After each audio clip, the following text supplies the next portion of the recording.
Hey there, and welcome to another deep dive. Oh, yeah.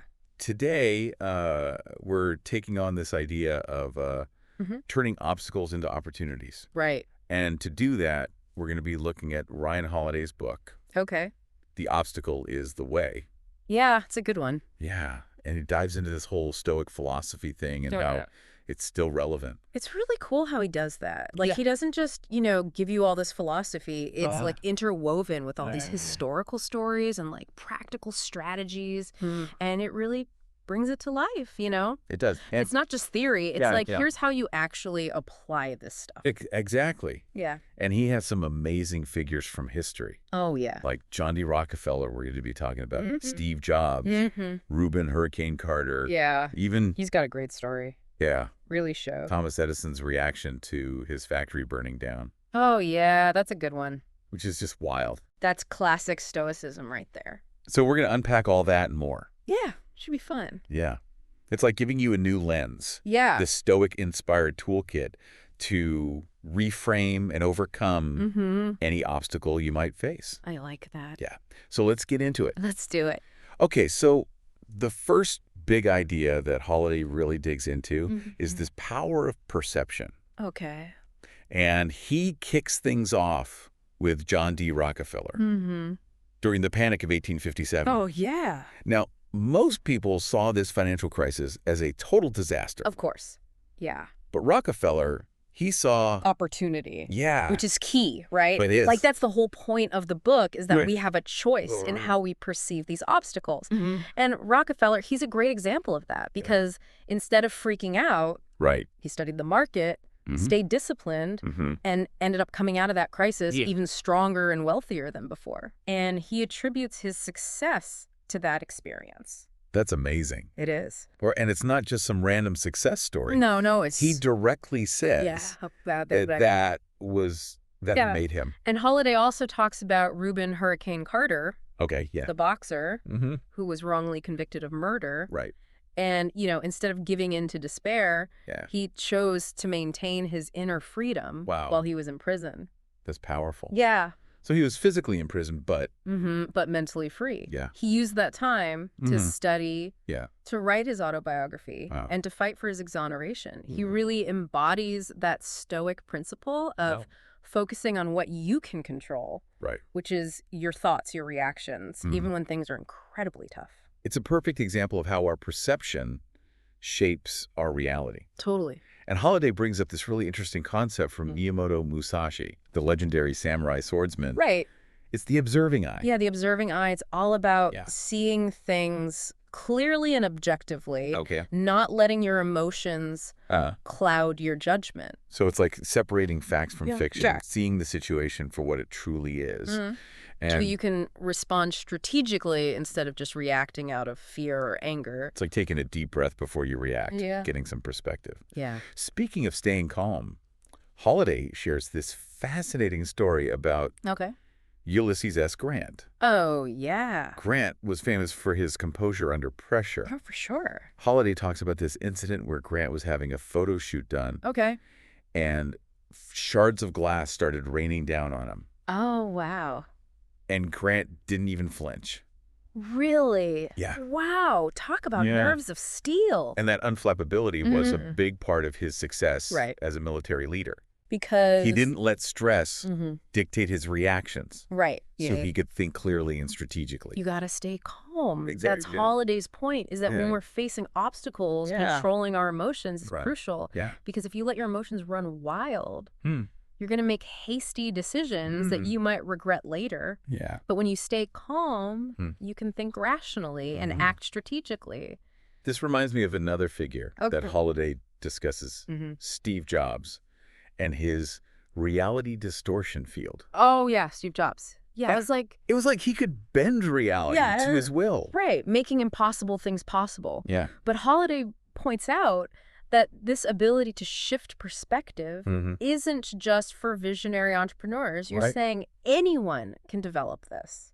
In a way, yeah. Okay. It's about Challenging your assumptions, Mm. questioning your limitations, Right. and envisioning new possibilities. Okay. And he even compares Jobs' approach Mm-hmm. to Eisenhower's strategy Wait, during World War II. Eisenhower, Yeah, he was a general, yeah. not a tech innovator. True. Yeah. But like Jobs, Eisenhower had this remarkable ability Yeah. to reframe situations. Right. So during the German Blitzkrieg, Mhm. everyone else saw this unstoppable force. Yeah. Eisenhower saw the weakness Mm-hmm. in the enemy's aggressive tactics. Wow. And he turned what looked like a total disaster into a decisive victory, Mhm. changed the course of the war. So we've got Rockefeller staying cool during a financial meltdown, Mm-hmm. Hurricane Carter choosing freedom even in prison, Yeah. Musashi's observing eye, Grant's incredible composure, and Steve Jobs bending reality. It's all connected. Yeah, there's a pattern here. Absolutely. Yeah. All these stories show the power. Of perception, Mm-hmm. emotional control, Mm-hmm. and finding opportunity Mhm. within the obstacle itself. Okay, so perception and controlling our emotions are key. Mm-hmm. But what about taking action? Right. It can't all be mindset, can it? Well, you're right. And No. action is essential. Okay. And Holiday actually dedicates a good chunk of the book Mm-hmm. to the importance of action, Okay. persistence, and iteration. Okay. And he uses this story that I think really captures the spirit Okay. of taking action. Mm-hmm. Amelia Earhart. Amelia Earhart, Yeah. the aviation pioneer. Right. What's her story got to do with overcoming obstacles? Well, she dreamed of becoming a pilot at a time when women were basically told they couldn't, Right. but she refused Mm-hmm. to let those societal barriers stop her. Wow. And when she got the chance to be the first woman to fly across the Atlantic, Okay. even though she wouldn't be piloting Right. and might die. She took it. Wow. She took action. So she took action when this situation was Yeah. far from ideal. Far from ideal, very risky. Yeah. But her courage and determination paved the way for her to achieve even greater things. Yeah. And Holiday uses her story to show how important that first step is, Right. even when it's scary Mhm. or seems impossible. It's like that saying, Yeah, a journey of 1,000 miles begins with a single step. exactly. But what about when that step leads to a setback? Okay. What happens when we hit a wall? Well, that's where persistence comes in. Okay. And Holiday brings back Ulysses S. Grant, Okay. this time during the siege of Vicksburg. Okay. Grant spent months trying to break through the city's defenses, and he faced failure after failure. So not just one obstacle, but Yeah. a whole series of them. A whole series of setbacks. Yeah. But he didn't give up. Mhm. He kept trying new approaches Right. and adapting his strategy. Mhm. And through sheer persistence, he Yeah. achieved a decisive victory. It shows that you can't give up, You can't give up. even when the odds are stacked against you. You got to keep going. This makes me think of Thomas Edison, Oh, yeah. another innovator Mhm. known for his persistence. For sure. Edison's a Yeah. perfect example of Mhm. how persistence Mhm. combined with a willingness to experiment Mhm. and iterate Mhm. leads to breakthroughs. Right. He tested thousands of filaments. Thousands. Yeah, thousands Right. before finding the right one for Yeah. the light bulb. Imagine if he'd given up after 100. Oh, we'd all be sitting in the dark. Yeah. Holiday also talks about minimum viable product, Yeah. that concept from the startup world. Yeah. It's about launching a product with just the essential features Okay. and then refining it based on feedback. Okay, so it's not about being Yeah. perfect from the start. No, Okay. it's about constant improvement. So it's not just for tech. No, it applies to everything. Okay. Writing, learning new skills, Mhm. starting a business, Mm-hmm. even navigating personal challenges. It's about embracing trial and error, learning from mistakes, and striving for improvement. This is all great stuff. But Yeah. let's be real. Sometimes it feels like Mm-hmm. you're up against these obstacles Yeah. that won't budge, Right. no matter how persistent you are. Okay. Is there a way to overcome those? That's where strategic thinking comes in. Okay. Holiday says sometimes the best way to overcome an obstacle Mm-hmm. isn't to confront it head on, Okay. but to find a strategic advantage elsewhere. So it's about Mm. outsmarting the obstacle, Exactly. not overpowering it. Mm-hmm. Okay. He uses the example of the flank attack, Okay. like George Washington's Mm-hmm. unconventional tactics in the American Revolution. Okay. So what if you've tried persistence and strategic thinking Mm-hmm. and you're still stuck? Okay. What then? That's when we need to learn Mm-hmm. to accept what we can't control. Okay. And Holiday highlights Gandhi's approach to gaining India's independence. Okay. Gandhi saw that the British Empire's own actions could be used against them. Wow. And he strategically used their strengths to expose their weaknesses and achieved his goal without violence. That's incredible. It's like turning the obstacle's power against itself. Exactly. Wow. Sometimes acceptance is the most strategic move. Wow. He also talks about Thomas Jefferson, who, despite wanting to be in politics, was a terrible public speaker. I never knew that about Jefferson. Yeah. So how did he become so important? Well, he knew his limitation Okay. and focused his energy on writing instead. Okay. He embraced his constraint and turned it into an opportunity to excel in a different area. And the result, he drafted the Declaration of Independence. Wow. One of the most powerful documents ever written. That's amazing. So accepting our limitations can actually help us discover hidden strengths and opportunities. For sure. So far, we've explored perception, emotional control, action, persistence, iteration, strategic thinking, and acceptance. What other Stoic-inspired strategies does Holiday offer? One of the most powerful, and maybe the most surprising, is the concept of amor fati. Amor fati, which means love of fate. Love of fate. Yeah. That's a tall order. It is. Especially when fate throws you a curveball. It might sound strange at first. Yeah. But Holiday says choosing to find joy in every situation, even the most difficult ones, can be incredibly transformative. Okay. And to illustrate this, he shares a story that might just blow your mind. Okay. Remember that fire that ripped through Thomas Edison's factory? The one that caused? Yeah, the one that millions in damage. Millions in damage could have destroyed his entire business. Right. When Edison arrived and saw the flames, instead of panicking or getting upset, he turned to his son and said, go get your mother and all her friends. What? They'll never see a fire like this again. Wow. That's unbelievable. Right. Most people would be devastated. Yeah. But he sounds almost excited. It's a perfect example of amor fati. Okay. He chose to see the fire not as a disaster, but as a spectacle, a chance to clear out the old and make way for the new. Wow. And you know what? What? Within weeks, his factory was partially back up and running. Wow. And within a year, he'd more than recovered his losses. That's incredible. He turned a devastating event into fuel for even greater success. It's amazing. Holiday also talks about the legendary boxer Jack Johnson. Oh, yeah. And how he embraced this same philosophy. Absolutely. Okay. Johnson faced intense racism and hatred throughout his career, especially during his fight against Jim Jeffries, who was called the Great White Hope. But despite all that negativity, Johnson stayed cheerful. Even playful throughout the fight. Wow. He used his opponent's anger against him and won decisively. It's like he was saying, you can hate me all you want, but I'm going to enjoy this fight and I'm going to win. Exactly. What an amazing display of mental strength. Yeah. Okay. I'm starting to see how powerful this idea can be. But how do we cultivate this amor fati mindset? Right. It can't be easy to just flip a switch and suddenly love everything that happens to us. It takes practice, for sure. But Holiday argues that a crucial step is recognizing that what happens to us happens for us. Okay. It's about finding the lesson, the opportunity, the hidden benefit within every obstacle. Okay. And he uses the example of Abraham Lincoln. Lincoln. Yeah. He led the nation through the Civil War. I know. What kind of personal challenges could compare to that?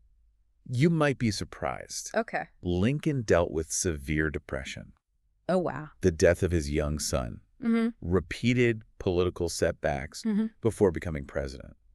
So he wasn't... He wasn't some unfeeling superhero. Yeah. He was a human being who suffered just like everyone else. But what made Lincoln different was his ability to find meaning and purpose in his struggles. Exactly. He called it his severe experience, and he used it to develop resilience, empathy, and commitment to a cause greater than himself. So those experiences shaped his character and prepared him for the huge challenges he faced as president. Lincoln embodies that idea of finding purpose in adversity. He didn't let his struggles break him. Right. He let them shape him into the leader he needed to be. We've covered a lot of ground. We have. Perception, emotional control, action, persistence, iteration, strategic thinking, acceptance, even amor fati. Yeah. It seems like these strategies share a common thread. They do. They're all rooted in Stoic philosophy. Okay. So it's not just some outdated philosophy stuck in the past. It's a practical toolkit for navigating the challenges we face today. And it's not just historical figures who find value in this. Holiday points out that plenty of modern leaders and thinkers like James Stockdale, Bill Clinton, Wen Jiabao, and Tim Ferriss have embraced these principles as well. So it shows how timeless and universal. It's timeless. This wisdom is, okay, so we've gotten a taste of the Stoic mindset and how these incredible stories illustrate its principles, helping us turn obstacles into opportunities. But what does this all mean for us? Well, for the listener. It's about recognizing that everyone faces obstacles. Right. It's part of being human. Yeah. But we have a choice in how we respond to those obstacles. Okay. We can let them defeat us, or we can use them as fuel for growth, innovation, and success. It's about taking ownership of our lives and choosing to see the opportunity in every challenge. Right. But how do we actually... That's the big question. Okay, so let's... And while there's no easy answer, Holiday does offer some concrete steps. Okay, let's dive into those. Let's do it. First up, Holiday emphasizes objectivity. Okay. He talks about Musashi's observing eye. But how do we actually develop that ability to see things clearly without letting our emotions get in the way? It's about learning to separate our subjective interpretations from the objective reality of the situation. Okay. So when you face an obstacle, instead of instantly reacting with fear or anger, pause and ask yourself, what are the facts?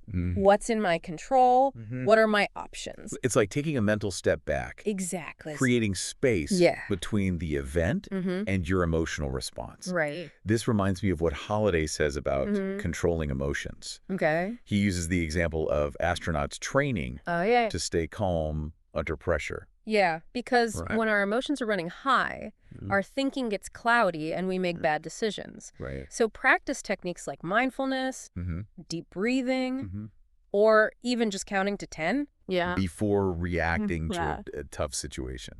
These are great strategies, but what about when you're feeling overwhelmed? Okay. Like the obstacle is just too big to handle. Well, that's when it's essential to break the problem down into smaller, more manageable steps. Okay.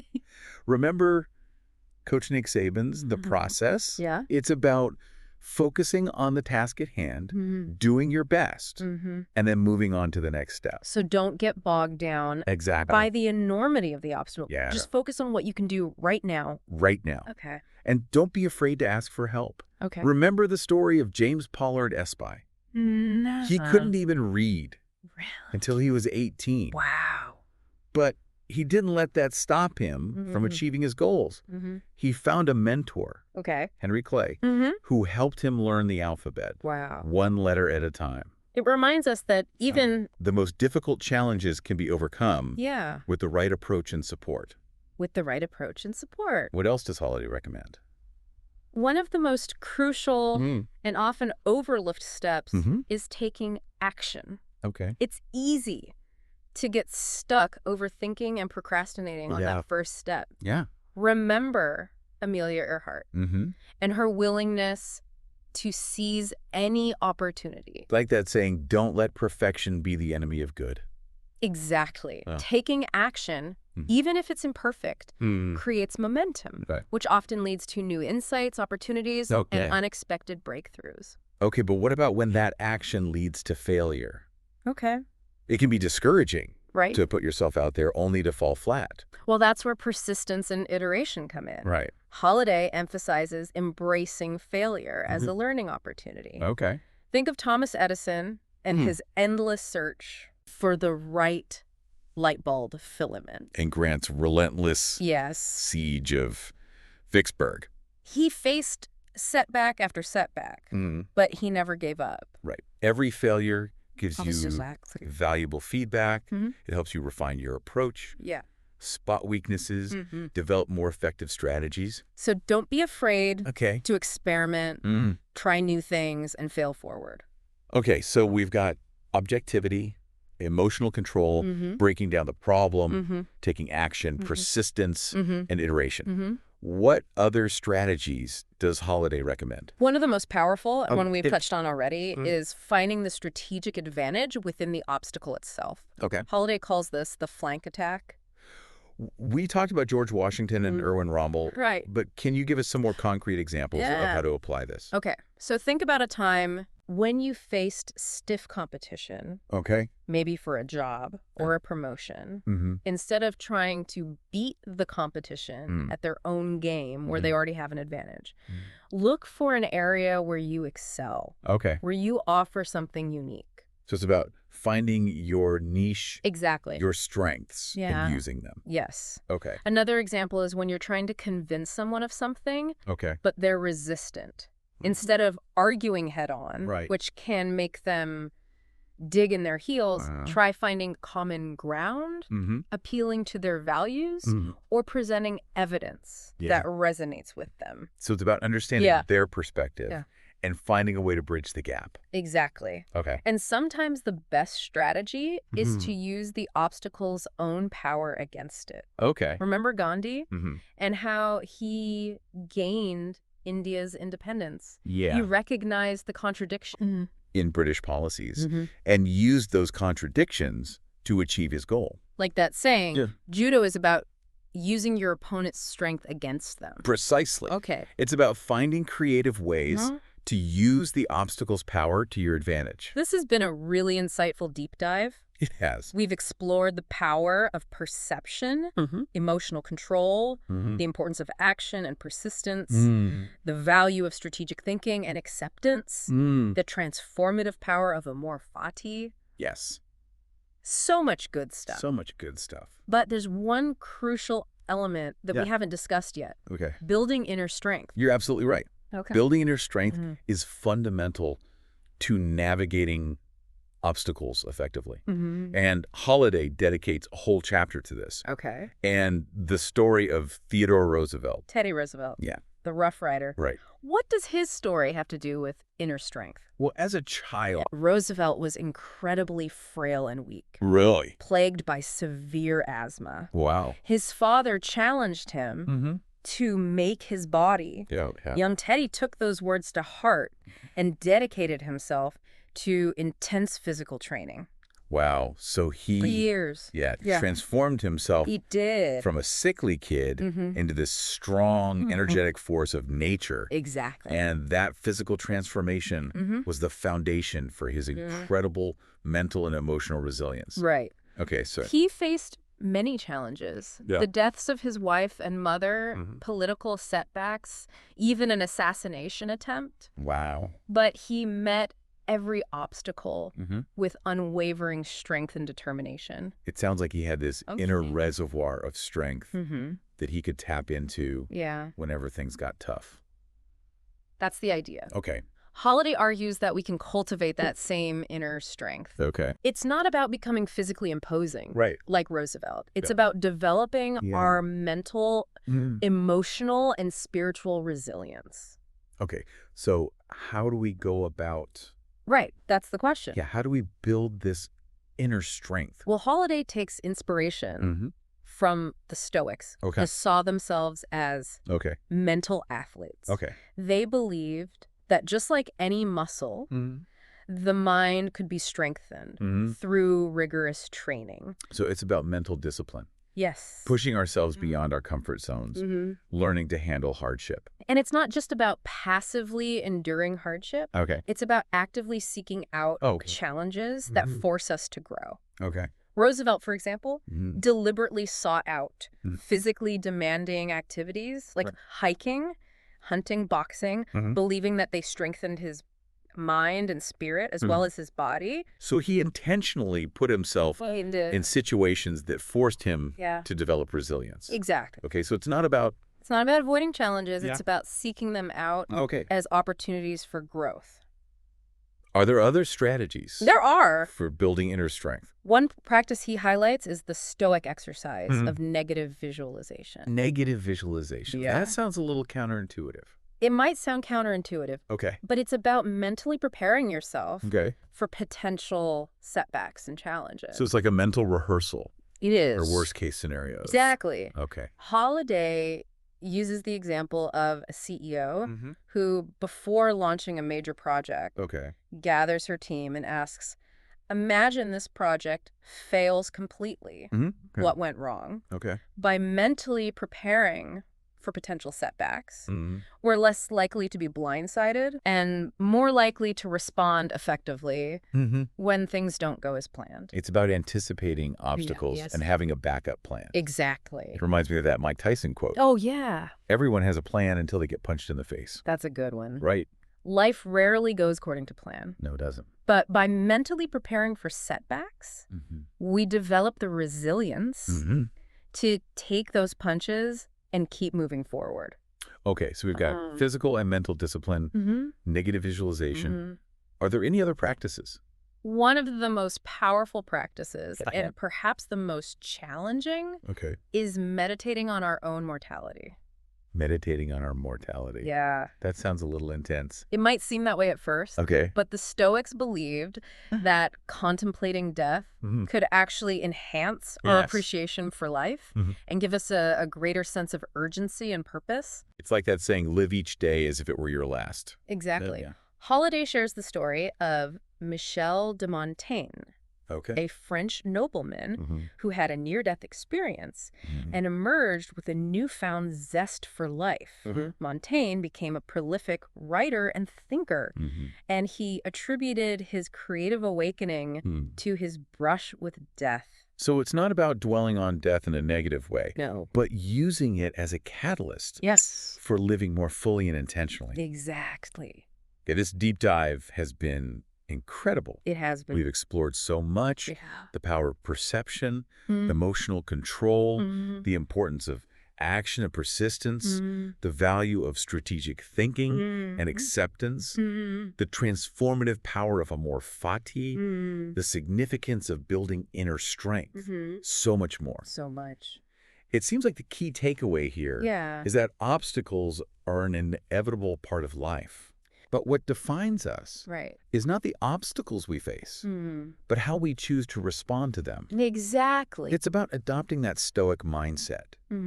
What stands in the way becomes the way. I love that quote. Yeah. Yeah. And using those obstacles as fuel for growth, innovation, and success. Exactly. So what's the one thing you hope listeners take away from this deep dive?